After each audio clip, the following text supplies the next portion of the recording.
My brother Richard has everything: a $500 million empire, a mansion in Cleveland's richest neighborhood, and connections that reach the White House.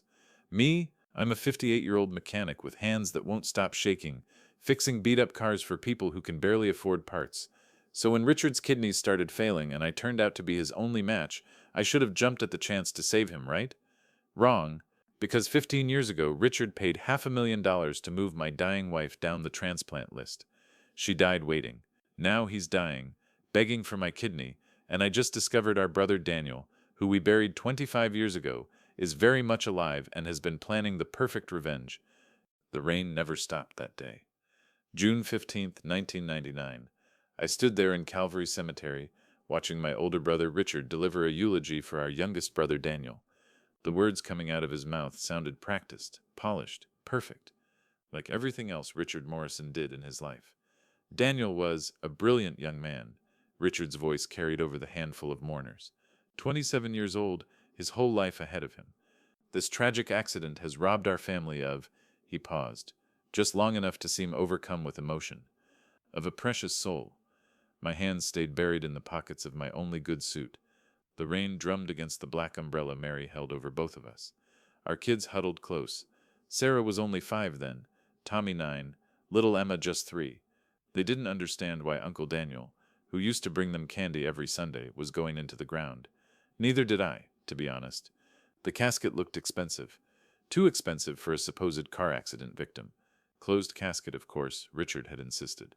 Said Daniel's injuries were extensive. The funeral director, a nervous man who kept adjusting his glasses, wouldn't meet my eyes when I'd asked to see my baby brother one last time. Something felt wrong. Had felt wrong since the moment Richard called with the news. As they lowered the mahogany box into the earth, I caught something in my peripheral vision. A figure standing far back among the trees, maybe 50 yards away. Too far to make out clearly in the rain. But something about the way they stood. When I looked again, they were gone. Richard's hand landed on my shoulder as the last shovel of dirt hit the casket. These things happen, Frank. We need to move on. For the family business. I shrugged his hand off. Didn't say anything. What was there to say? Daniel was gone, and Richard seemed more concerned about Morrison Development Corp. Than his own brother's death. That was 25 years ago. I think about that rainy day sometimes, usually when I'm under a car, my back screaming, oil dripping onto my face. Wonder if Daniel would have ended up like me, a 58-year-old mechanic with hands that won't stop shaking, fixing beat-up Hondas for people who can barely afford the parts. Or if he would have ended up like Richard, CEO of a $500 million empire, living in a mansion that costs more than I'll make in 10 lifetimes. The tremor in my left hand started about 6 months ago. Just a little shake at first. Thought it was too much coffee, maybe fatigue from working 14-hour days. But it's gotten worse. Sometimes I have to grip the wrench with both hands just to get a bolt loose. Haven't told anyone. Can't afford to. If word gets out that Frank Morrison can't hold a tool steady, who's going to trust him with their car? The afternoon sun slanted through the garage door, highlighting every oil stain on the concrete floor. I was finishing up Mrs. Chen's '94 Corolla brake job. She'd been putting off for 3 months because money was tight, when Tommy walked in holding an envelope. "Dad, this came for you." He held it out like it might bite him. "It's from Uncle Richard's company." The envelope was cream-colored, heavy stock, the kind that costs more than a meal at McDonald's. Morrison Development Corp's gold-embossed logo caught the light. I wiped my hands on a rag that had seen better days and took it. Inside, an invitation printed on paper so thick it felt like cardboard. Richard Morrison and Morrison Development Corp. cordially invite you to celebrate 30 years of excellence. I didn't finish reading. The invitation made a satisfying rip as I tore it in half, then quarters, then eighths. Tommy watched me, his jaw tight. "You're not going." "Why would I?" I tossed the pieces toward the trash. "Most made it. 30 years of excellence. You know how many times your uncles helped us in those 30 years? 0. Exactly 0 times. Tommy picked up the pieces that had missed the bin. His eyes caught on something on my workbench, an old family photo from 1994. All 4 of us. Dad before the cancer got him, Richard in his first expensive suit, me in my work clothes, and Daniel. God, Daniel looked so young, so alive. "Is that Uncle Daniel?" "Yeah." I turned back to Mrs. Chen's car. "That's him. You never talk about him. Nothing to talk about. He died. End of story." But it wasn't the end of the story, was it? Even after 25 years, something about that day still gnawed at me.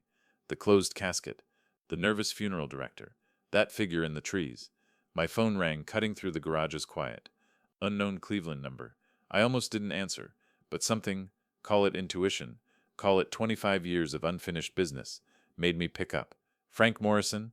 The voice was young, hesitant. Yeah. Who's this? Uncle Frank. It's Michael. Richard's son. Michael? I hadn't heard from my nephew in maybe 5 years. Last time was at some family function Richard had grudgingly invited us to, where we'd stood around like the poor relations we were while Cleveland's elite sipped champagne that cost more than my monthly mortgage. What do you want, Michael? There was a pause. I could hear him breathing, gathering courage, maybe. It's my father. He's sick, Uncle Frank. Really sick. So, man's got the best doctors money can buy. Stage 4 kidney failure. The words came out in a rush. He needs a transplant. Within 3 months, or another pause, or he dies. I set down my wrench, stared at the Corolla's engine. Kidney failure. Richard Morrison. The man who had everything, whose kidneys were giving up on him. There was something almost poetic about it.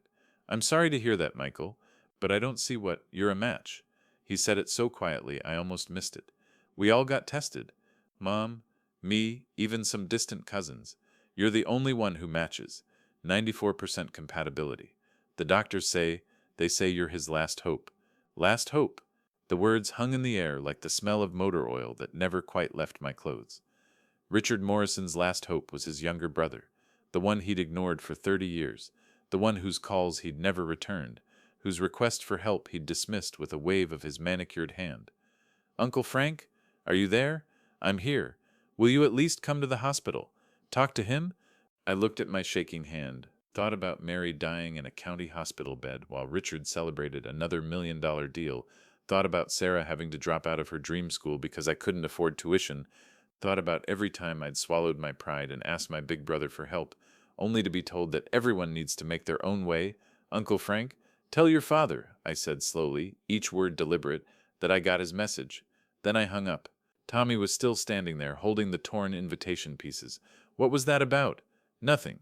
I picked up the wrench again, ignored the tremor that made it rattle against the engine block. Just Richard needing something, like always. But you said he never helped us. That's right. But now that he needs something, I let the sentence die.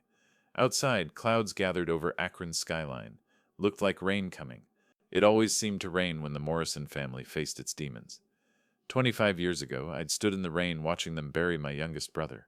Now Richard was dying, and somehow, some way, I was supposed to save him. The same brother who'd let everything I loved slip away while he built his empire on the bones of anyone who got in his way. My hand shook as I tightened the last bolt on Mrs. Chen's brakes. But for once I don't think it was from whatever was wrong with my nerves. It was rage, pure, distilled 25-year-old rage. And maybe, just maybe, it was time for Richard Morrison to learn what it felt like to need something desperately and have someone turn their back on you. Just like he'd done to me. Just like he'd done to all of us. 3 days later, I found myself walking through the main entrance of Cleveland Clinic.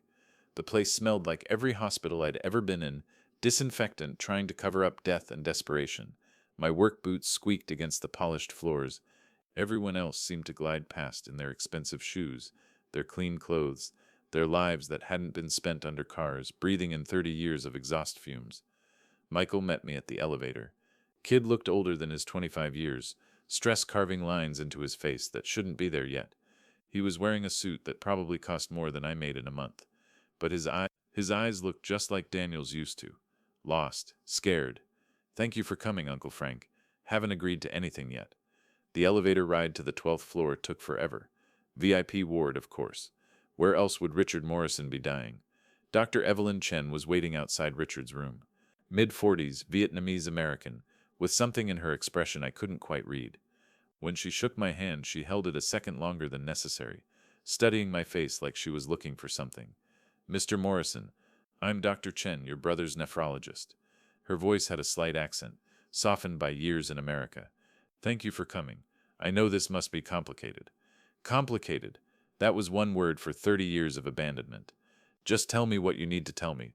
Doc, she pulled up a tablet, showed me charts and numbers that meant nothing to me. Your brother's kidneys are functioning at less than 15%.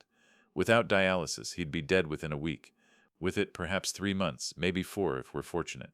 But dialysis is not a permanent solution at his age and with his other health factors. Other health factors? High blood pressure, diabetes, years of lifestyle choices. She glanced toward the room where Richard waited. Mr. Morrison, your tissue compatibility with your brother is remarkably high, 94%. In my 20 years doing this, I've rarely seen siblings match this well. Lucky me. She studied me again with that strange look, like she wanted to say something else. Your brother is anxious to speak with you, but I need you to understand something first. This is not a decision to make lightly. Kidney donation is major surgery. There are risks, and given what I've observed, she touched my left hand gently. Have you seen a neurologist about the tremor? I pulled my hand back. It's nothing. Mr. Morrison, it's nothing, I repeated. Harder this time. Can we just get this over with? She nodded slowly, but her eyes stayed concerned. One more thing. I want you to know that whatever decision you make, it should be yours alone. No one can force you to donate an organ, not even family.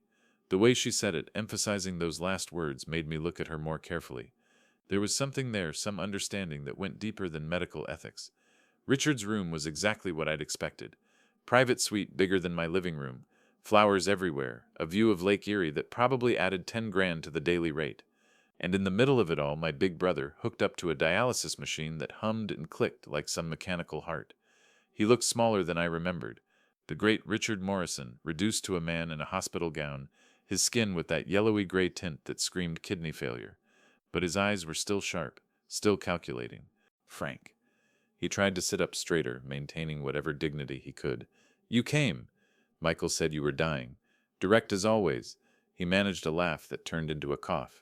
Yes, well, it seems my body is finally collecting on all those years of good living. Victoria stood by the window, and damn if she wasn't exactly what I'd expected too. 35 years old, blonde in that expensive way, designer dress even in a hospital room. She was holding her phone at an angle that seemed casual, but I'd been around enough to know when someone was recording. Mrs. Morrison, I nodded at her. Oh, please, call me Victoria. Her smile was all teeth, no warmth. We're family, after all. Family, right. Richard cleared his throat. Frank, I need to ask you something I have no right to ask. Then don't. Please. The word came out strangled, forced, like his throat wasn't designed to shape it. Just listen. I stayed standing, kept my distance. Waited. I need a kidney. Your kidney. The doctors say you're the only match. He swallowed hard, and for the first time in my life, I watched my big brother struggle for words. I know things between us have been non-existent, I supplied. That's the word you're looking for, Richard. Non-existent. Like when Mary was dying and I begged you for help. Like when Sarah needed surgery. Like when we were about to lose the house. Non-existent. Just like you were. I had my reasons. You had your money. That's all you've ever had. Something shifted in his face then. The calculating look got sharper. Victoria moved slightly, adjusting her phone angle. And then Richard Morrison did something I'd never seen him do in 58 years of knowing him. He got out of bed, trailing his IV stand, and dropped to his knees on that expensive hospital floor. Please, he said, and his voice cracked like a teenager's. Please, Frank, I'm begging you. I don't want to die. Not like this. Victoria gasped, perfectly timed, perfectly practiced. Michael turned away, his shoulders shaking. The whole scene felt like a performance, something rehearsed and staged for maximum impact. Or maybe for the camera Victoria was definitely holding. I looked down at my big brother, the man who'd built an empire on other people's backs, who'd stepped over family to climb his ladder, and I felt nothing, just empty, like looking at a stranger who happened to share my blood. Get up, I said quietly. Frank, get up. He struggled back to his feet, Michael rushing to help him. Back in bed, Richard's face had gone from yellow-gray to something closer to ash. Here's what's going to happen, I said, my voice steady despite the tremor in my hand. I'm going to go home. I'm going to think about this. And if I decide to help you, it won't be because you drop to your knees like some kind of melodrama. It'll be on my terms. My conditions. You understand? Anything, Richard said quickly. Too quickly. Whatever you want. I turned to leave, then stopped. Oh, and Victoria? You can stop recording now. Whatever blackmail material you think you're getting, it won't help you. Her face flushed, but she didn't lower the phone. Dr. Chen was waiting outside, like she knew I'd need a moment. Mr. Morrison, are you all right? Peachy. I leaned against the wall, suddenly exhausted. Doc, let me ask you something. You been doing this long? 20 years. You ever seen someone deserve to die? She was quiet for a long moment. I've seen people make choices that led to their conditions. I've seen family dynamics that make these decisions impossibly complex. But deserve? She shook her head. That's not for me to judge. Must be nice, having that kind of clarity. She touched my arm gently. Mr. Morrison, there's a coffee shop on the third floor. It's quiet. If you need to talk to someone who understands complicated family medical situations, that look was back in her eyes, that knowing look. Maybe later, Doc. Right now I need to get home. But home wasn't where I went. Instead, I drove to Sarah's law office in downtown Akron. My daughter, the one who'd fought her way through law school, waiting tables and taking out loans we'd never pay off, because her uncle couldn't spare a dime for family. She was working late, like always. When she saw me in her doorway, her face immediately creased with worry. Dad, what's wrong? I need you to do something for me. That legal research you're always talking about. Can you look up medical records? Old ones? Depends. Public records? Insurance claims? Hospital admissions? Some of that's accessible. Why, your mother's medical records, from 2009. Sarah went very still. Dad, I need to know exactly what she died from, Sarah. The real cause. Not what they told us, but what the records actually say. Why now, after all these years? Because Richard's dying, and he wants my kidney. And before I make any decisions, I need to know the truth about what happened to your mother. Sarah was already pulling up databases on her computer. Give me 48 hours. I'll find everything. 2 days later, she called me to come back to her office. The sun was setting over Akron, painting everything gold and red, making the city look almost beautiful. Sarah had papers spread across her desk, printouts and photocopies and official-looking documents. Dad, you need to sit down for this. I stayed standing. Just tell me. Mom didn't die from cancer complications. Sarah's voice was steady, lawyer mode, but her eyes were filling with tears. She died from end-stage renal disease. Kidney failure. She was on the transplant list. My legs gave out then. I found the chair, fell into it, but they told us the cancer. She had cancer, yes, but she recovered from that in 2007. The chemo damaged her kidneys. By 2009, she needed a transplant. Sarah pulled out another document. She was number 3 on the list, Dad. Number 3. She should have gotten a kidney. What happened? That's where it gets strange. In April of 2009, her position changed. She went from number 3 to number 47. No explanation in the records. Just suddenly dropped down the list. Someone bumped her. That's not supposed to be possible. The list is based on medical need, tissue matching, time waiting. You can't just buy your way up. Sarah pulled out one more paper. But there's this. Same day Mom got bumped down. A Senator James Thompson received a kidney transplant at Cleveland Clinic. He wasn't even from Ohio. And the donor? Anonymous. Paid for by a private foundation. What foundation? Sarah looked at me, her face pale. The Morrison Family Foundation. Richard's Charitable Trust. The room spun for a moment. I gripped the desk, felt the wood grain under my fingers, real and solid while everything else tilted. Richard had killed Mary, not with a gun or a knife, but with money and influence. He'd bought someone else's life with my wife's death. Dad? Sarah's hand covered mine. What are you going to do? I stood up, steady now. Steady for the first time in years, maybe. The tremor in my hand had stopped, replaced by something else. Purpose. Cold, clear purpose. I'm going to make a deal with your uncle. Dad, no! We should go to the police, to the media. With what? Circumstantial evidence from 15 years ago, against Richard Morrison and his army of lawyers? I shook my head. No, Sarah. Richard wants my kidney? Fine. But he's going to pay for it. Every penny of what he cost us. Every moment of pain. Every tear you and your brother and sister shed at your mother's funeral. I pulled out a legal pad from Sarah's desk, started writing. Numbers. Dates. Every time I'd asked Richard for help. Every denial. Every door slammed in our faces. Dad, what are you doing? Calculating interest, I said, writing faster now. 30 years of compound interest on betrayal. The number at the bottom of the page, when I finally stopped calculating, was $3.2 million. That's insane, Sarah whispered. He'll never agree to that. Oh, he will. I folded the paper, put it in my pocket, because Richard Morrison wants to live more than he's ever wanted anything, and I'm his only chance. This is extortion. No, counselor. It's negotiation. Business. Something Richard should understand perfectly. I drove back to Cleveland that night.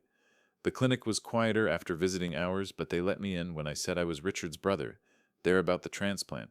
Richard was alone. Victoria had gone home, probably to count her future inheritance. Michael was nowhere to be seen, just Richard and his machines and the view of the lake at night. Frank? He struggled to sit up. You came back. I did. I pulled out the paper. And I've made a decision. You'll do it? The hope in his voice was almost painful to hear. Almost, for $3.2 million. The room went silent except for the dialysis machines humming. I'm sorry, what?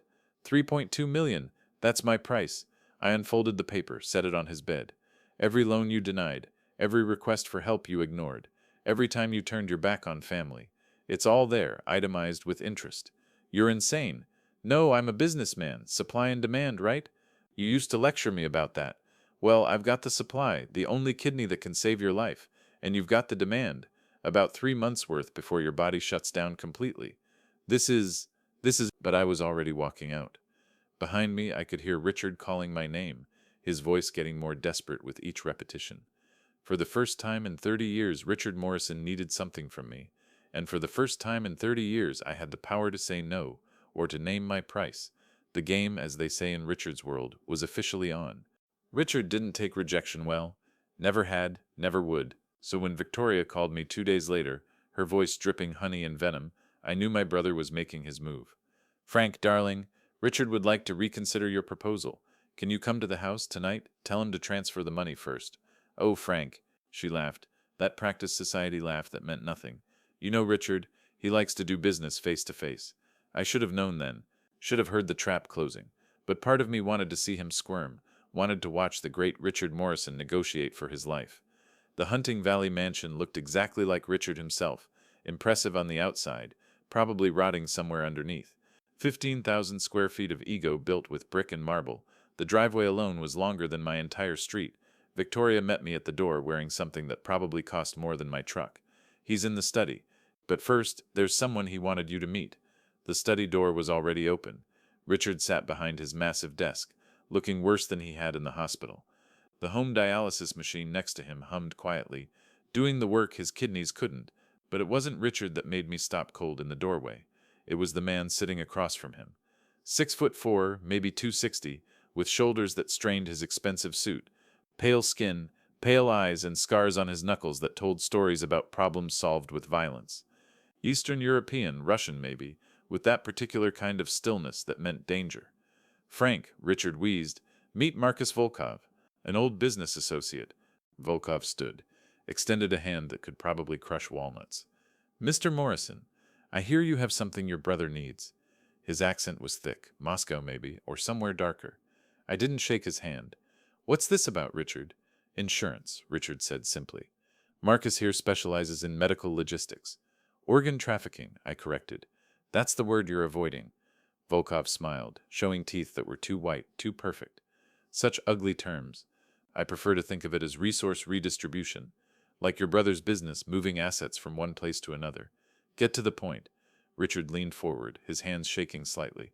Marcus has made me an interesting offer, Frank. $5 million for a kidney. Any kidney.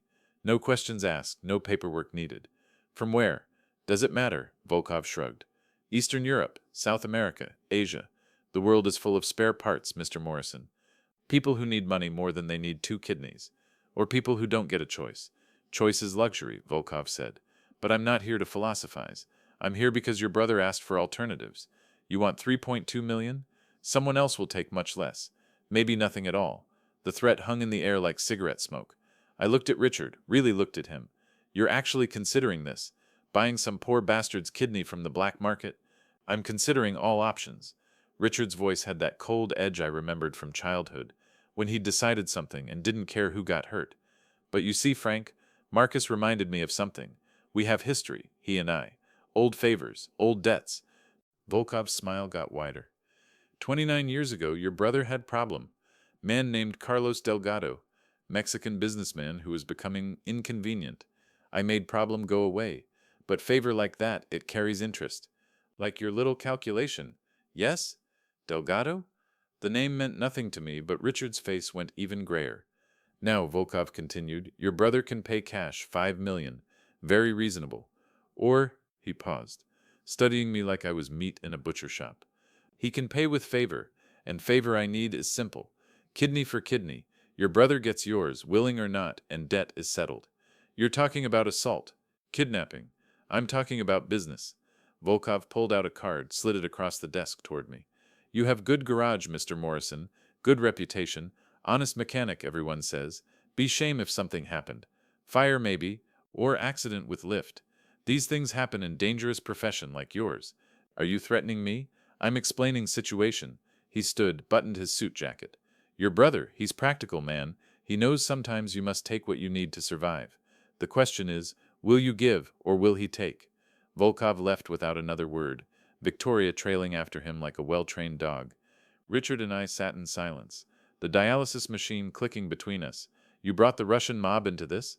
I finally asked. I brought options. That's what I do, Frank. I create options. By threatening me? My family? I'm dying. Richard slammed his hand on the desk, then winced at the effort. Do you understand that? I'm dying, and you're playing games with your little invoice. Well, two can play games, Frank. You want to be paid? Fine, but if you don't take my money, Volkov will handle things his way, and then you'll owe him. I already owe him, have for 29 years. Richard's eyes were desperate now, all pretense gone. He helped me once, and I've been paying ever since. Little favors, looking the other way, cleaning money through developments. But this would clear it all. One kidney, and I'm free of him. So you're willing to let him cut it out of me? I'm willing to live, Richard said simply. The question is, are you willing to let me die? I left without answering. But as I drove home, I kept checking the mirrors, wondering if Volkov's people were already following me. They were. The attack came 3 nights later. I was working late in the garage, finishing up a transmission rebuild. Tommy had gone home an hour earlier. I'd insisted, said I wanted to finish alone. The radio was playing classic rock, and I was deep in the work, trying to forget about Richard and kidneys and Russian mobsters. The first sign of trouble was when the music cut out. Then the lights. I grabbed a wrench, moved toward the breaker box, but they were already inside, 3 of them, moving fast through the dark. I swung at the first shadow, connected with something solid. A grunt, a curse in Russian. The second one hit me from the side, sent me sprawling into a tool chest. Tools scattered, clanging on concrete. I rolled, came up with a crowbar, caught someone in the knee. They went down screaming, but the third one had a taser. The electricity hit me like a sledgehammer, every muscle locking up. I went down hard, crowbar clattering away. They were on me immediately, one sitting on my chest, another grabbing my arms. Sorry, Mr. Morrison, the one on my chest said in accented English. Is only business. I saw the syringe in his hand, knew if that needle went in, I'd wake up missing a kidney, or not wake up at all. That's when Tommy came through the door like a wrecking ball. My son had inherited the Morrison-size 6'2", 200 pounds of mechanic muscle. He took the first guy down with a tire iron to the skull. The second one turned, pulled a knife, but Tommy had reach and rage on his side. The tire iron caught the knife hand, sent the blade spinning. The one with the syringe tried to stick me anyway, but I got my hand up, caught his wrist. We wrestled for it, the needle inches from my neck. Tommy ended it with a boot to the attacker's head. 3 Russians down, groaning on my garage floor. Tommy helped me up, both of us breathing hard. You okay, Dad? Yeah, I wasn't, but that could wait. How did you know? Saw them cut the power line from down the street. Called 911, but figured you couldn't wait. Sirens were already approaching. I knelt next to the one who'd held the syringe, pulled up his sleeve. There it was, the 8-pointed star tattoo of the Bratva, the Russian mafia. This is what Uncle Richard brought to our door, Tommy said, disgust thick in his voice. His friends. The police took statements, arrested the 3 Russians, but we all knew they'd be out on bail within hours, and there would be more. Volkov had made his point. He could reach me whenever he wanted. The next morning, Dr. Chen called. Mr. Morrison, we need to talk. Not on the phone. Can you meet me? We met at a small Vietnamese restaurant in Akron, the kind of place where nobody paid attention to who was talking to who. Dr. Chen looked tired, older than when I'd first met her. They came for you, she said. It wasn't a question. How did you know? Because I know Marcus Volkov. Or rather, I knew his predecessor. She stirred her foe, not eating. 20 years ago, when I was a resident, I worked under Dr. Heinrich Weber. Brilliant surgeon, everyone said. Pioneer in transplant medicine. I idolized him. He died 10 years ago. Car accident, they said. But before he died, he told me things. Things he'd done. People he'd let die so others could live. People who paid to move up lists, to get organs that weren't meant for them. My hand tightened on my water glass. Mary. I didn't know her name until I saw your face in the hospital. You look like your son, Michael.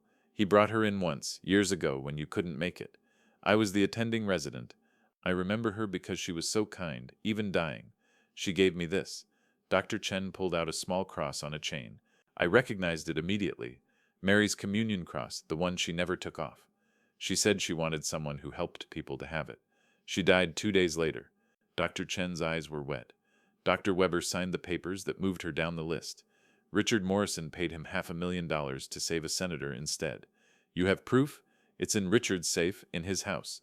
Weber kept copies of everything, insurance against your brother. When Weber died, his lawyer sent them to Richard with a note.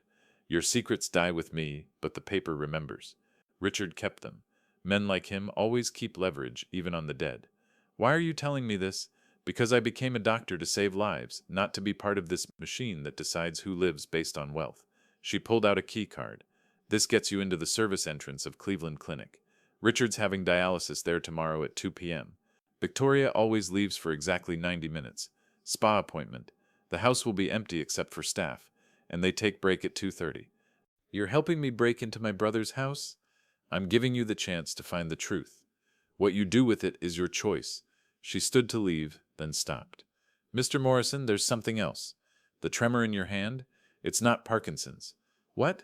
I ran some tests on your blood sample from the compatibility screening. You're being poisoned. Slowly, carefully, but definitely poisoned. Someone's been putting heavy metals in something you consume regularly. 6 months, maybe longer. The coffee. Richard's assistant had been bringing me coffee every week for 6 months, ever since she started checking in on behalf of the family. Free coffee from an expensive shop I could never afford. Son of a bitch has been poisoning me, making you weak, making you desperate, making you more likely to need money badly enough to give him what he wants. Dr. Chen handed me a bottle of pills. Chelation therapy. It'll clear the metals from your system, but it'll take weeks. As she left, one more person walked into the restaurant. A young woman, maybe 19, with long black hair and features that looked oddly familiar. She was pale, sweating, clearly sick. She walked straight to my table and collapsed into the chair across from me. Mr. Morrison? Frank Morrison? Who's asking? My name is Isabella Delgado. She pulled out a photograph. Richard, 20 years younger, with a beautiful Mexican woman. Richard Morrison is my father, and I'm dying. I looked at this girl, this child really, and saw Richard's eyes in a stranger's face. What do you want from me? I need a kidney, Mr. Morrison. And the test results? She slid a paper across the table. I'm 98% compatible with you, but 0% with my father. The irony was perfect. Richard's own daughter, the one he'd abandoned, couldn't use his kidney, but she could use mine. Why should I care? Because I'm not him, Isabella said simply. I'm not my father. I never knew he existed until 6 months ago when my mother died. She told me his name on her deathbed. I came here looking for family, for help, and he turned you away. He said I was lying, said I was just after money, had security throw me out. She pulled up her sleeve, showed the dialysis port. I've been living in a shelter, getting treatment at free clinics. Dr. Chen found me, ran the tests. She said you were my only hope. Dr. Chen seems to be playing a lot of angles. She's trying to save lives, real lives, not just the ones that can pay. Isabella leaned forward, and I could see how sick she really was. I know what my father did to your wife, Dr. Chen told me. I know you hate him, but I'm not asking for him. I'm asking for me, and I'm asking you to choose. Save the man who killed your wife, or save the daughter he abandoned. The moral weight of it settled on my shoulders like concrete. 2 people dying, 1 kidney. One was my brother who'd betrayed everything family was supposed to mean. The other was an innocent girl whose only crime was being born to the wrong father. When do you need to know? Soon. I have maybe 6 weeks left. Less if things get worse. Isabella left her contact information and stumbled back out into the rain that had started falling. I sat there staring at the test results. 98% compatible, higher than Richard's match. My phone rang. Richard. Frank, I heard about last night. I'm sorry. Volkov acted without my permission. Bullshit. I swear I didn't save it, Richard. Your Russian friend made his point. But here's mine. You come at me or my family again, and I'll let you die. Slowly, painfully. And I'll watch. I'm trying to live, Frank. Can't you understand that? Yeah, I understand. Question is, whose life is worth more? Yours or your daughter's? The silence on the other end stretched for long seconds. I don't have a daughter. Isabella Delgado says different. 98% match to me, 0 to you. Funny how genetics works, isn't it? That girl is a con artist. That girl is dying, Richard. Just like you. And right now I'm trying to decide which one of you deserves to live. I hung up before he could answer. The game had changed. Richard had shown he was willing to use violence, to poison me, to do whatever it took to survive. But now there was a new player, an innocent who needed what I had to give. The question was, could I let them both die? Or would I have to choose who lived and who paid for Richard's lifetime of sins? The Russian mob, poisoned coffee, a dying girl who shared my brother's blood but not his cruelty. The pressure was building from all sides now. And somewhere in Cleveland, Richard Morrison was learning what it felt like when the tables turned, when the power shifted, when survival became a bidding war he might not win. The first pinch had been applied. Time to see how he'd respond when squeezed harder. The next afternoon at exactly 2:15, Michael and I stood in Richard's marble-tiled kitchen. The house was quiet, just like Dr. Chen had promised. Victoria was at her spa, the staff on their break. We had maybe 30 minutes. I can't believe I'm doing this, Michael muttered, pulling on latex gloves. Breaking into my own father's house. Your father brought this on himself. I checked my watch. The safe's in his study, behind the oil painting of grandfather. He thinks he's clever. We moved through the house like thieves, which I guess we were. Everything in Richard's world was expensive and cold. Marble statues that cost more than college tuition. Paintings that belonged in museums. Furniture that looked like it had never been sat on. This wasn't a home. It was a monument to wealth. The study door was locked, but Michael had a key. He gave it to me last year. Said I'd need it when he died. He laughed bitterly. Guess he didn't see this coming. The oil painting of our father swung open on hidden hinges, revealing a wall safe that looked like it could survive a nuclear blast. Michael started entering numbers on the digital keypad. You know the combination? My father uses the same numbers for everything. The date Morrison Development was incorporated. The lock clicked. He's predictable that way. Inside the safe was Richard's real treasure. Not money, he kept that in banks, but secrets. Files, photographs, USB drives, all labeled with dates going back 30 years. Michael started pulling things out, handing them to me. Medical files from 2009, he read. Delgado Matter, 1995. Daniel commitment papers. He stopped, looked at me. Commitment papers? Keep going. We'll look at everything later. But the universe had other plans. We'd been inside maybe 10 minutes when we heard the front door open. Footsteps? Victoria's voice, talking on the phone. Shit, Michael whispered. She's back early. The window? 3-story drop onto concrete. Victoria's heels clicked closer down the hallway. We grabbed what we could. 3 files, 2 USB drives, a manila envelope marked Daniel, and Michael shoved everything into a laptop bag. The safe wouldn't close properly. The painting hung crooked, but there was no time. The bathroom, Michael hissed, through the connecting door. We slipped through just as the study door handle turned. I could hear Victoria enter, talking to someone about mineral water and calories. We held our breath in the bathroom, waiting. Finally, her footsteps retreated upstairs. Service elevator, Michael whispered. Kitchen. Now. We made it out through the garage, my truck parked 3 blocks away where I'd left it. My hands were shaking as I drove. Not from the tremor this time, but from adrenaline. Michael sat silent beside me, the laptop bag clutched in his arms like evidence in a murder trial. Which, as it turned out, it basically was. Back at Sarah's law office, we spread everything on her conference table. Sarah locked the door, pulled the blinds. The 3 of us stood there, looking at the evidence of Richard Morrison's real legacy. Play the USB, I said. The red one. Sarah plugged it into her laptop. An audio file popped up, dated April 3rd, 2009. Richard's voice filled the room, younger but unmistakably him. Dr. Weber, I need a favor, the kind you specialize in. Another voice, older, German accent. Mr. Morrison, we've discussed this. The waiting list is federally regulated. I cannot simply $500,000, cash, untraceable. A pause, then Weber. Which patient needs to be moved up? Senator James Thompson. He's currently number 48. That would require moving several patients down, including, let me see, Mary Morrison. Your sister-in-law, I'm aware. She's number 3, Mr. Morrison. She's critical. Moving her down would likely, I said I'm aware.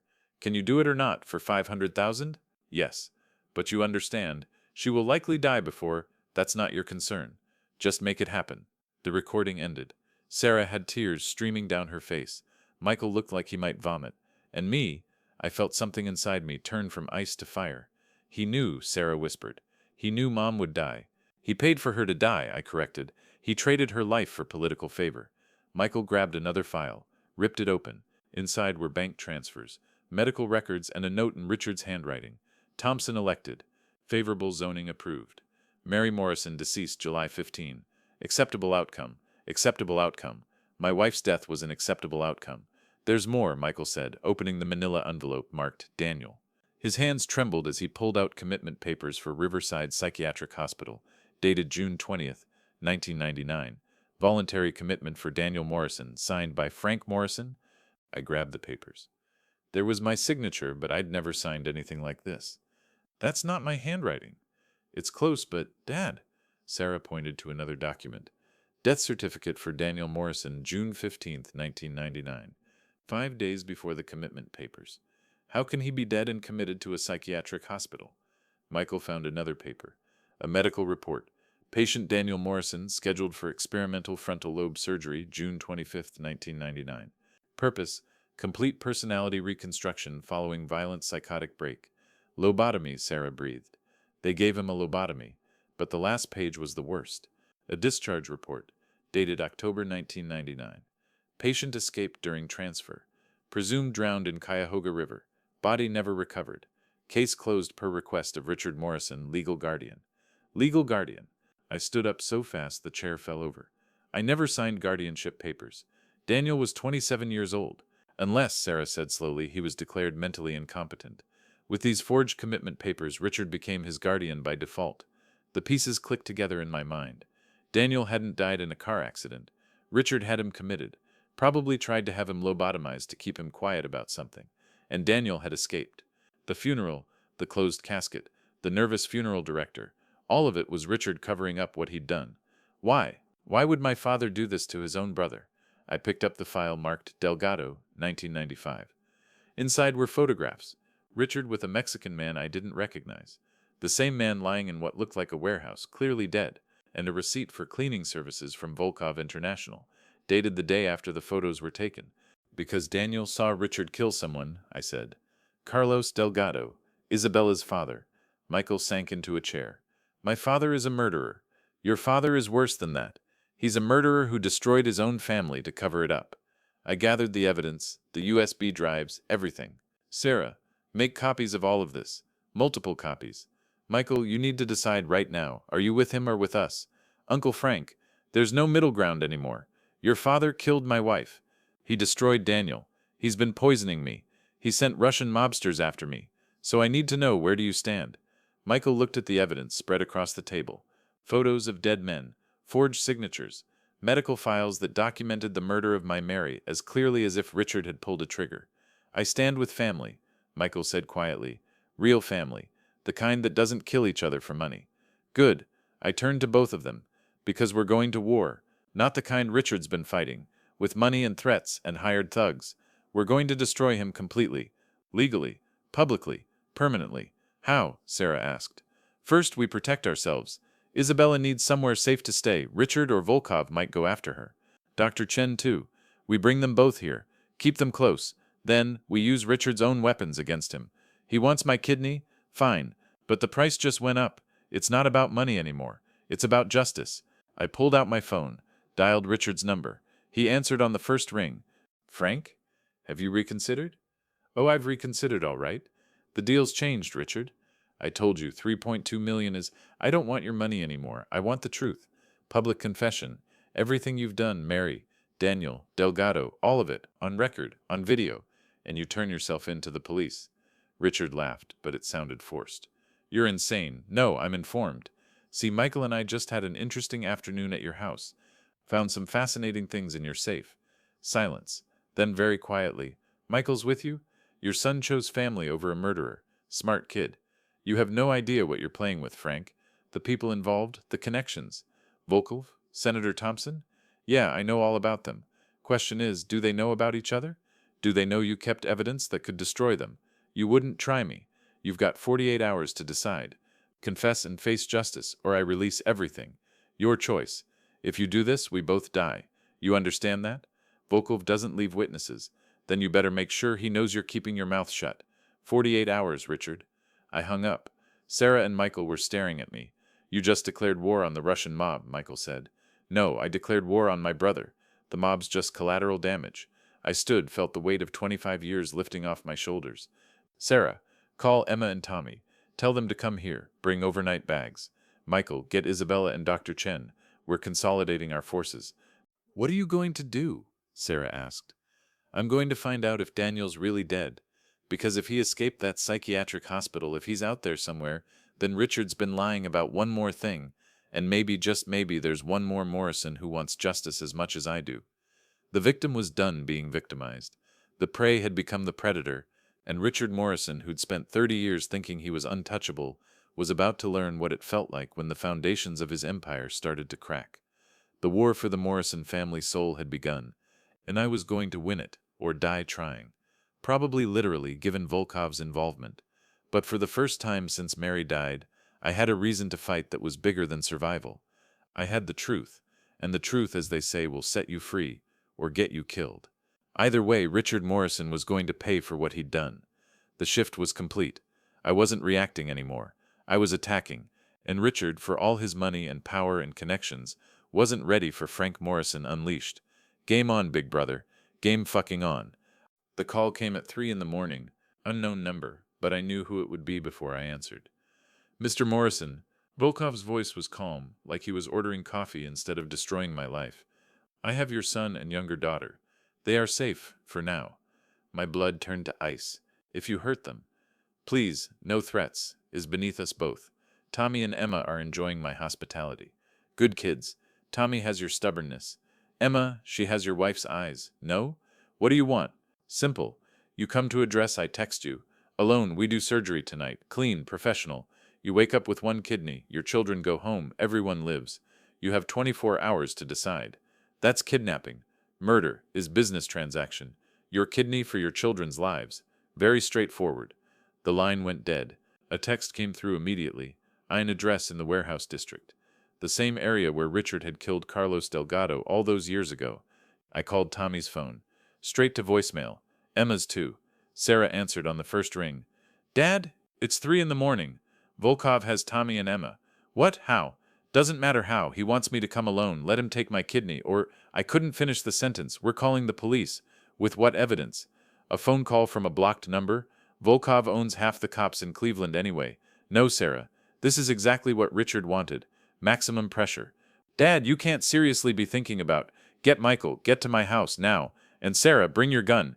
20 minutes later, we were gathered in my kitchen. Sarah, Michael, Dr. Chen, and Isabella, who looked worse than ever, dark circles under her eyes, skin taking on that yellow tinge that meant her kidneys were shutting down faster. We have less than 24 hours, I said. Ideas? Pay Volkov, Michael suggested, whatever he wants. He doesn't want money. He wants to clear Richard's debt. Then we give him Richard, Sarah said coldly. Trade him for Tommy and Emma. Volkov won't take that deal. Richard's no good to him dead. Dr. Chen had been quiet, checking my pulse, looking at my eyes with a penlight. Frank, we need to talk about your condition. Later? No, now. She pulled out a tablet, showed me test results. The poisoning has accelerated. Your liver function is declining. Your kidneys are stressed. If you have surgery now in this condition, there's a 40% chance you won't survive. 40%, and that's with proper medical care. With Volkov's black market surgeons, maybe 20% survival rate, maybe less. The room went quiet. 20% chance of living if I saved my kids. 100% chance they'd die if I didn't. Then we need another option, Michael said. He pulled out his phone. I'm calling my father. Michael, no, but he was already dialing. Richard answered immediately. He must have been waiting. Son, thank God. Are you all right? No thanks to you. Michael's voice was ice. Volkov has Tommy and Emma. I heard. Unfortunate. But Frank brought this on himself. Stop. Just stop. Michael put the phone on speaker. Make the call. Tell Volkov to let them go. I can't do that. Marcus doesn't take orders from me. If anything, it's the other way around. Then what good are you? Michael shouted. What good is all your money and power if you can't even... I can offer an alternative, Richard interrupted. A solution that saves everyone. We all looked at each other. Sarah mouthed trap at me. I'm listening, I said. Isabella. Richard's voice was smooth now, calculated. Lovely girl. My daughter apparently, though I had my doubts until the DNA test came back yesterday. Isabella's head snapped up. He tested me. Of course he did, I muttered. Richard continued. She needs a kidney. You're a match for her, Frank. So here's my proposal. You save Isabella, my daughter, your niece, technically, and I'll pay Volkov his $5 million. He releases Tommy and Emma. Everyone lives. Except you, Sarah pointed out. Except me. Yes, but that's my problem, isn't it? It was too neat, too clean. Richard never made offers that didn't benefit him somehow. What's the catch? I asked. No catch. Save my daughter and I'll save your children. Simple trade. Isabella was shaking her head. No, no, I won't be used as a bargaining chip. Not by him. You don't have a choice, my dear. Richard's voice hardened. You're dying. Frank's dying. His children are in danger. I'm offering a solution where most of us survive. Most of us, Michael repeated. But not you. I've made my peace with that. Bullshit. Richard Morrison had never made peace with anything in his life. But before I could call him on it, my legs gave out. The tremor that had been in my hand spread up my arm through my chest. I hit the kitchen floor hard, my whole body convulsing. Dr. Chen was beside me immediately, checking my pupils, my pulse. He's seizing. The heavy metals are affecting his nervous system. Sarah knelt beside me, tears streaming. Dad, hold on. The seizure passed, but I felt weak, drained, like my body was eating itself from the inside. Dr. Chen helped me to a chair, pulled out a syringe. This will help temporarily, but Frank, we need to get you to a hospital. No hospitals, they'll find me there, then you'll die. I'll die anyway if I don't get my kids back. Dr. Chen injected something into my arm. The tremors eased slightly, but I could feel them waiting just beneath the surface, ready to take over again. Michael was still on the phone with his father. You did this, he said quietly. You've been poisoning him. Don't be dramatic. Victoria brings him coffee every week. Has for 6 months. The same 6 months he's been getting sick. Silence from Richard's end. You poisoned him to make him weak, to make him desperate. You're killing your own brother to save yourself. I'm dying too, Richard exploded. We're all dying, Michael. The only question is who dies first. Isabella stood up, swaying slightly. She looked at me, then at the phone. I'll do it. Isabella, no, I'll take the kidney. Her voice was stronger now. But I have conditions. Richard laughed. You're in no position to make demands. Neither are you, she shot back. And for a moment I could see Richard in her, that iron will, that refusal to bend. You want me to take Frank's kidney? You want me to be the reason he might die?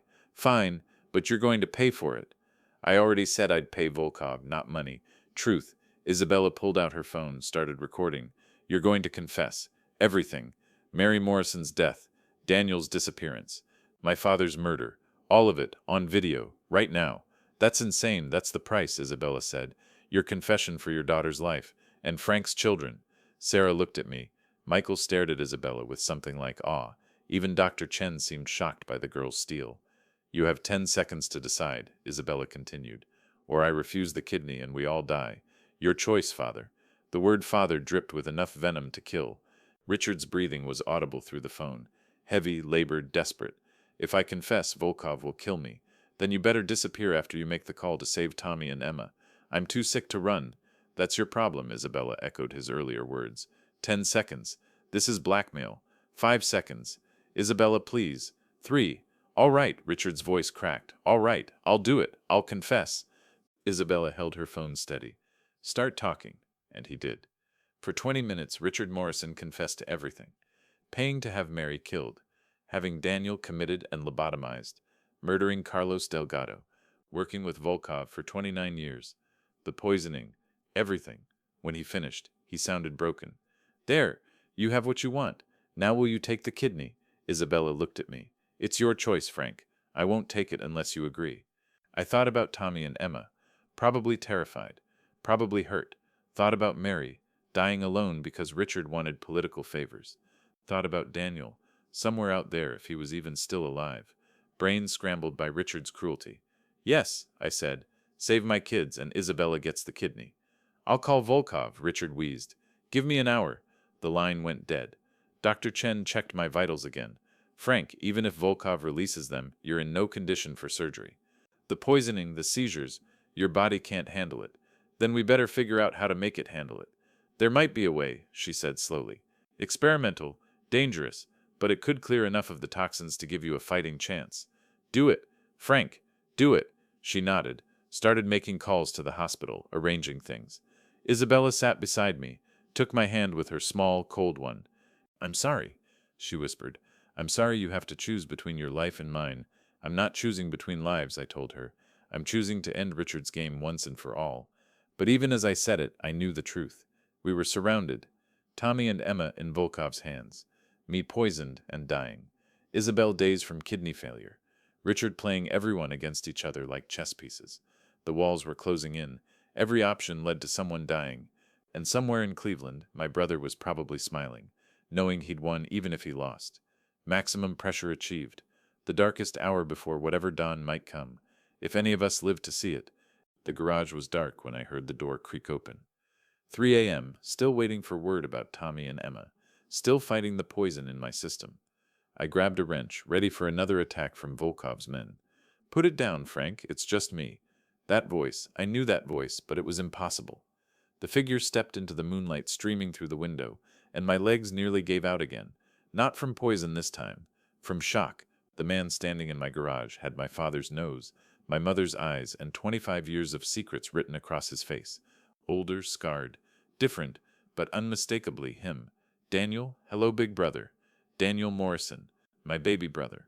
The one we buried in an empty casket in 1999. Standing in my garage like a ghost made flesh. You're alive. How are you? Alive? Yeah, that surprises most people.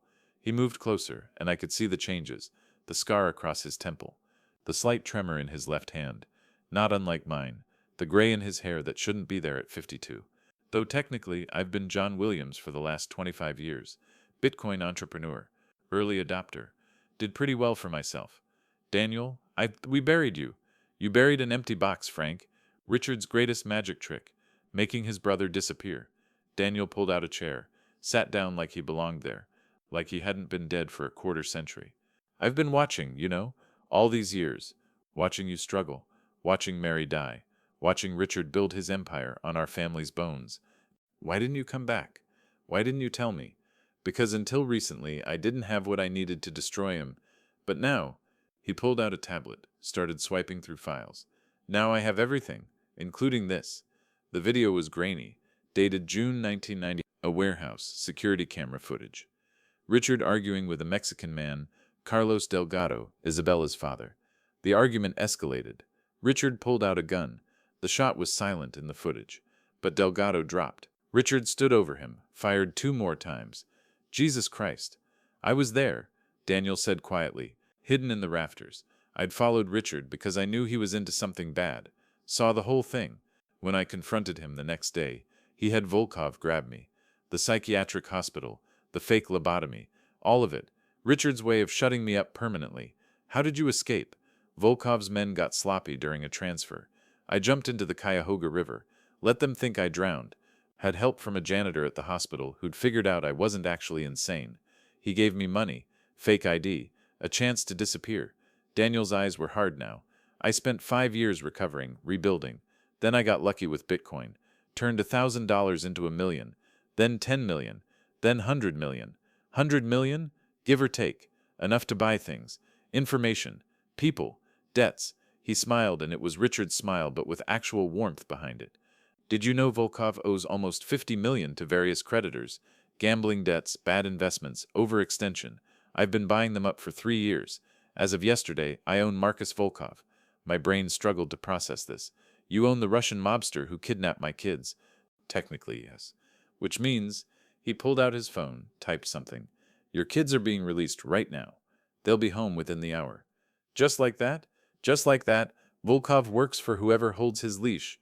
Richard held it for 29 years. Now I do. The relief nearly knocked me over. Tommy and Emma safe. But then the full implications hit me. Richard doesn't know you're alive. No, he doesn't. He's been confessing to murdering me, actually, which is ironic. Daniel pulled up another video on his tablet. This is from 1995, the full recording, with audio. This time I could hear everything. Richard and Delgado arguing about money, drugs, a deal gone wrong, Delgado threatening to expose Richard's money laundering, Richard pulling the gun. No one threatens my family, Richard said in the video before pulling the trigger. Ironic last words, Daniel commented. Considering what he did to his actual family. Why are you showing me this now? Because Isabella Delgado is dying, and she's my niece in a way. Her father died because he threatened Richard. She doesn't deserve to die for Richard's sins. I'm giving her my kidney. No, you're not. Daniel rolled up his sleeve, showed me a medical bracelet. I'm type O negative, universal donor. I'm also a 96% match for Isabella. Tested yesterday. You've been planning this. For 10 years, Frank. Ever since I found out what Richard did to Mary. His voice softened. I was there, you know, at her funeral. In the back, hidden. I wanted to come to you so badly, but I didn't have enough power yet. Richard still could have destroyed you all. And now? Now I have everything. The evidence. The money. Volkov under my thumb. And something else. He pulled out a medical report. Dr. Chen isn't just any transplant specialist. She's been working on synthetic kidney technology. Partial biological, partial artificial. It's experimental, but it works. She can save Isabella with my kidney and create a hybrid solution for Richard using partial tissue from you if you choose to help him.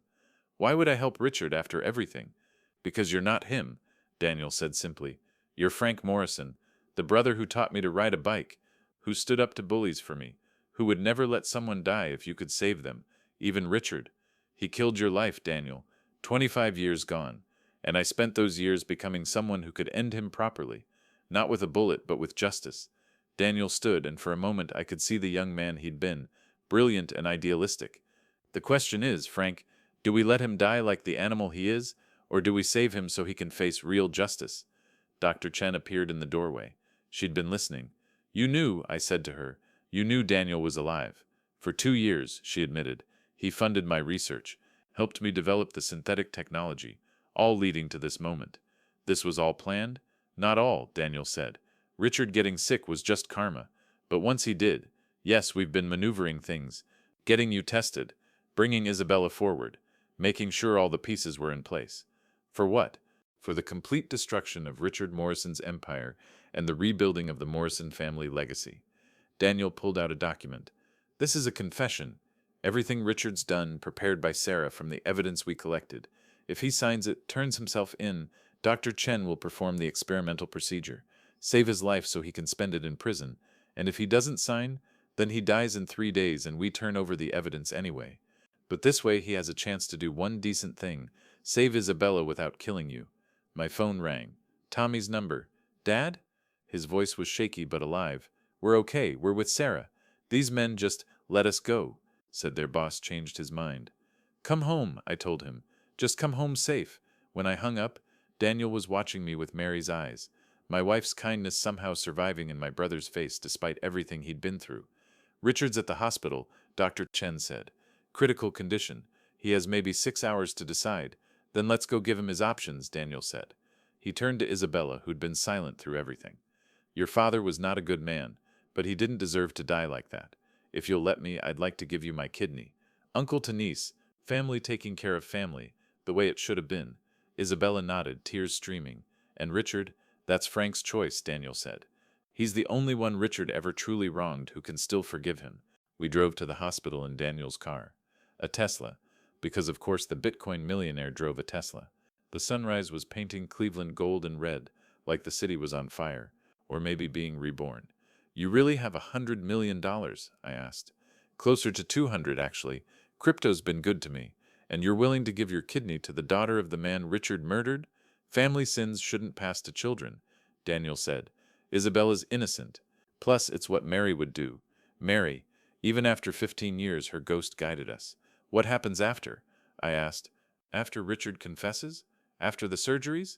We rebuild, Daniel said simply. The Morrison family, but better. Clean money, clean consciences. The garage becomes a chain. Morrison Auto Care. Sarah's law firm expands.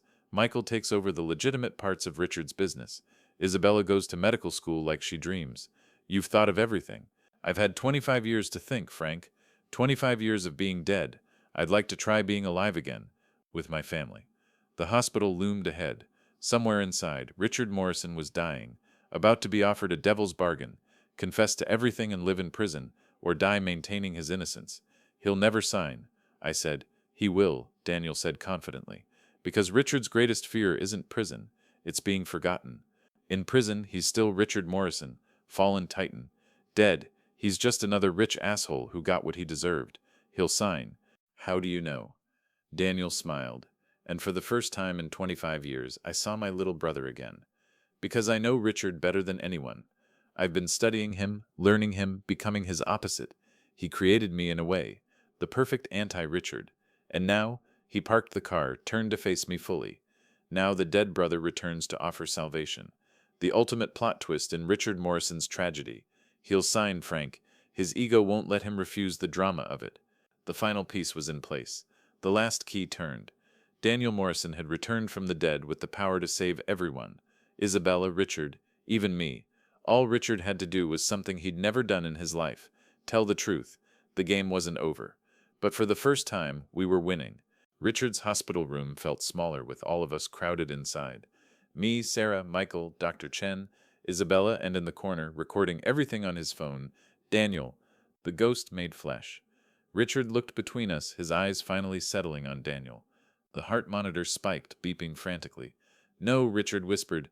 No, you're dead. I went to your funeral. You went to an empty casket, Daniel corrected, just like you planned, except I didn't stay buried. Richard's hands shook as he reached for the call button, probably for security, but Michael stepped forward and took it away. It's over, Dad. Time to face what you've done. This is impossible. You had a lobotomy, the doctors said. The doctors said what you paid them to say. Daniel moved closer, and Richard shrank back against his pillows. 25 years, Richard. 25 years I've been gone because you couldn't let me tell the truth about Carlos Delgado. I don't know what you're talking about. Daniel held up his tablet, played the video. Richard shooting Delgado. The sound of the gunshots echoed in the small room. Isabella made a small sound, seeing her father die for the first time. Richard's face went from yellow-gray to pure white. Where did you get that? I was there, in the rafters, watching my big brother commit murder. Daniel's voice was steady, controlled, and for 25 years I've been gathering everything. Every crime, every payoff, every body you buried. You have nothing that will hold up. I have everything, including Marcus Volkov, who's very eager to testify in exchange for immunity. Turns out he kept records too. Insurance, he called it.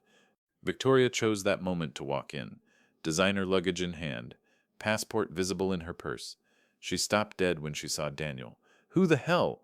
The brother-in-law you never had, Daniel said pleasantly. Leaving town, Victoria? Richard's dying. There's no point staying. Especially since you've been slowly poisoning Frank for 6 months, Sarah added. We have the coffee tested. We have the purchase records for the thallium. We have everything. Victoria's perfectly composed face cracked. I don't know what you're talking about. The bank would disagree, Daniel said, pulling up something on his tablet. That $5 million you transferred from Richard's accounts an hour ago, that was my money. I've been managing Richard's hidden accounts for 3 years. Every penny you just stole is marked, traced, and frozen. Victoria lunged for the door, but 2 FBI agents were already there. Daniel had called them before we arrived.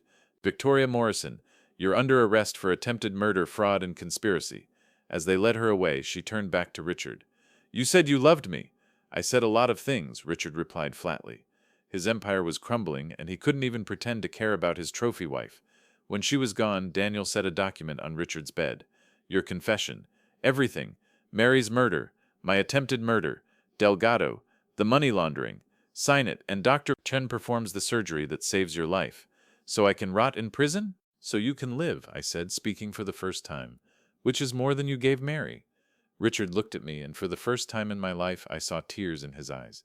Frank, I don't. Just don't. You killed my wife for a senator's favor. You destroyed Daniel's life to cover up a murder. You poisoned me to get my kidney. There's nothing you can say. Then why save me? Because I'm not you, and because Isabella needs that kidney, and Daniel's the better match for her. So you get to live, Richard. You get to live with what you've done. Richard picked up the pen. His hand shook as he signed page after page. Michael filmed it all, making sure every confession was captured. When it was done, Richard looked older than his 61 years. Broken. The surgery's in 2 hours, Dr. Chen announced. We need to prep now. The next 12 hours blurred together. 3 operating rooms, 4 surgical teams, and medical history being made. Daniel giving his kidney to Isabella, me giving partial kidney tissue to Richard, combined with Dr. Chen's synthetic prototype. The first successful biological artificial hybrid transplant. I went under thinking about Mary, wondering if she'd approve.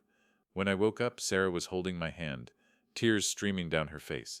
It worked, she whispered. All 3 surgeries, everyone survived. Richard, in custody, chained to his bed but alive. Daniel, recovering next door. He's already making jokes about being down to 1 kidney, but up 1 family. Isabella? Perfect. The kidney took immediately. She's going to be fine, Dad. I tried to sit up, felt the pain in my side, but also felt something else. The tremor was gone, the poison finally clearing from my system. There's something else, Sarah said carefully. Something Daniel told me to tell you when you woke up. What? He said to tell you that he knows. That he's known all along. My heart skipped. Known what? That you knew he was alive. That you've known for 10 years. I closed my eyes. The secret I'd carried finally in the open. How? He said you started leaving things at his grave. Not flowers, car parts. Specific ones. Parts that spelled out messages in part numbers. He said only you would think to communicate through automotive inventory codes. I laughed, even though it hurt. When did I get so obvious? When you started planning this. Together. The long con, Daniel called it. Sarah squeezed my hand. The poisoning, Dad? You weren't just being poisoned.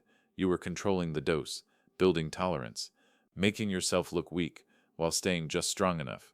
It had to look real. Richard had to believe he was winning. You risked your life on a gamble that Daniel would come through. No, I bet my life on my brother. My real brother. The one Richard tried to kill. I opened my eyes, looked at my daughter. We couldn't move until we had everything, every piece of evidence, every witness, every angle covered. 10 years of planning, Sarah. 10 years of playing dead while gathering strength. Why didn't you tell me? Because you're a terrible liar, sweetheart. You get that from your mother. Richard would have seen it in your eyes. 2 days later, they brought Richard to the courthouse in chains. The media was everywhere. The fall of Richard Morrison was the story of the year. Murder, organ trafficking, conspiracy, attempted murder. 25 to life, no possibility of parole for 20 years. Before they took him away, he asked to see me. Against everyone's advice, I went. He looked smaller in the orange jumpsuit. Older, defeated. Was it worth it, he asked? Destroying everything for revenge? It wasn't revenge, it was justice, and I didn't destroy everything, just the parts built on blood. The company's gone, my reputation's gone, but your daughter lives. Isabella has your kidney. Well, Daniel's kidney, but she's your blood. She'll carry on the Morrison name, just not the Morrison legacy you built. Richard laughed bitterly. The Morrison name. What a joke.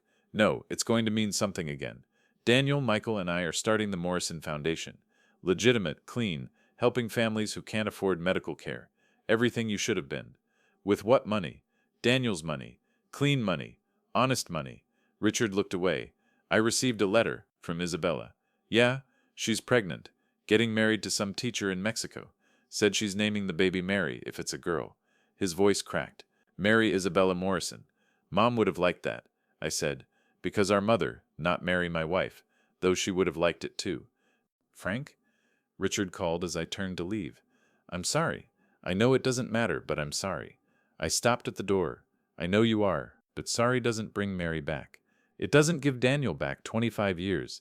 It doesn't undo the poison in my blood. Then why save me? Because that's what makes us different, Richard. You would have let me die. I couldn't let you. I looked back one last time. Goodbye, Richard. 6 months later, we held a memorial service for Mary. Not a funeral. We'd done that 15 years ago.